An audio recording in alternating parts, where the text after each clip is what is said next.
من کارەکانم بە ناوێکەوە تۆمارەکەم ئەویش سیاگزارێس کە لەواتایە یعنی کەیخوسرە کە کەیخوسرە هەم بە گەورەترین پاشای میدیا هەژمار دەکرێت و هەم بە باوکی کوردان هەژمار دەکرێت. ئەم ناوەشم پێ باش و هەڵی بژێرم کە یەک ڕنگدانەوەی نەتەوە و کللتوری خۆمە.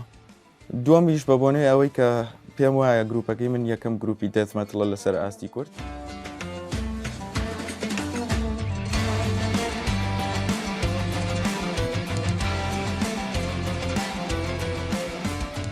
من ناوم میرە و تەمەنم 29 ساڵە لە شاری سلێمانی ئەژیم. نزیکی 14 ساڵە لە ناو میوزیکدا کارەکەم و گیتاری کارەبایی ئەژەنم بە وەکو ئامێری سەرەکیم و ئیکاری ستۆدیۆ و دەنگۆوانش.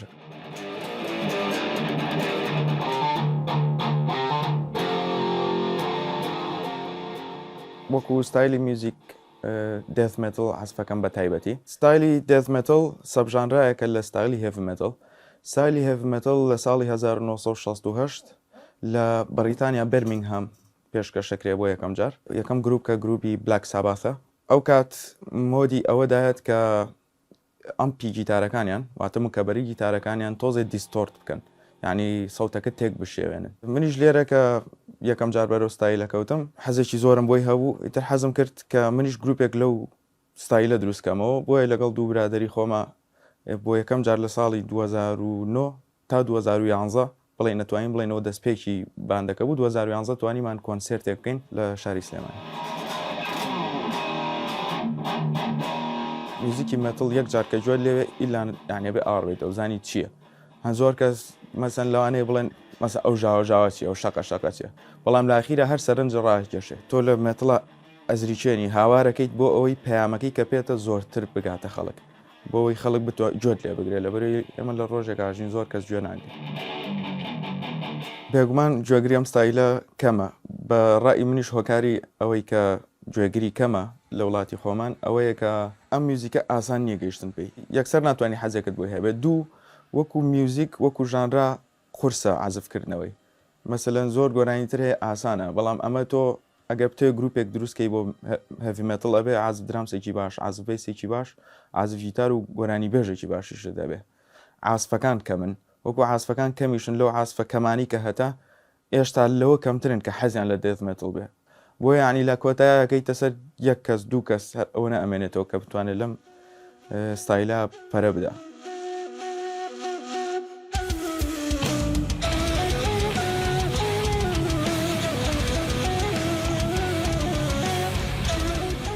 ئەو هۆکاری کە بڵین منیشی هێشتۆتۆ لەناو ئەم ستایلەیە و بڵێم ئەم ستایلە گوێگرینێ و ئەوەی بێگومان یەک خۆم حەزێکی زۆرم بۆ ستایلەکە هەیە.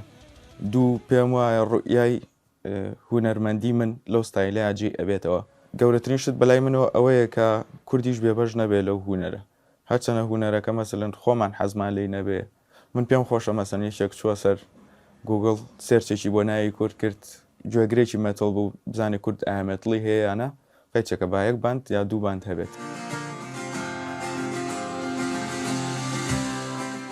بەشی کۆمپۆزیشنم دەخوێند و بە سەرکەوتووی تاوام کرد. ئەو کات میوزیکی فۆلکلۆری کوردیمان هێنا و دەمان کردە پارچەی پیانۆ بۆ میوزیکی هاوچەرخ. و منیش لێەوە پێم باش بوو کە بتوانم عینە هەمان شتیش دروستکەمەوە بۆ هێڤی مێتڵ و لەو ڕێگەیەوە بتوانین ئەو ژانرا تازەیە دروست کرد.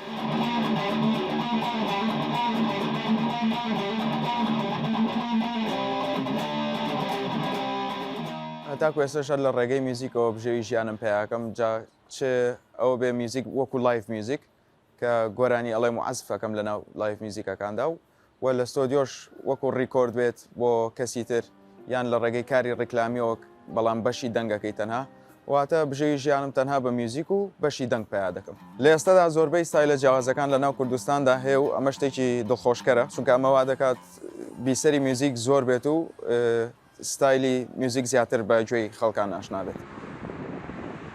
ئامانجەکەم ئەوەیە کە میوزیکی هێڤ مێتڵ زیاتر ئاشنا بکەم بە گەلەکەم و بتوانین پێکەوە سەبکێکی تازە ژانرایەکی تازەی بەهێز دروستکەین بۆ هێڤی مێتاڵی کوردی.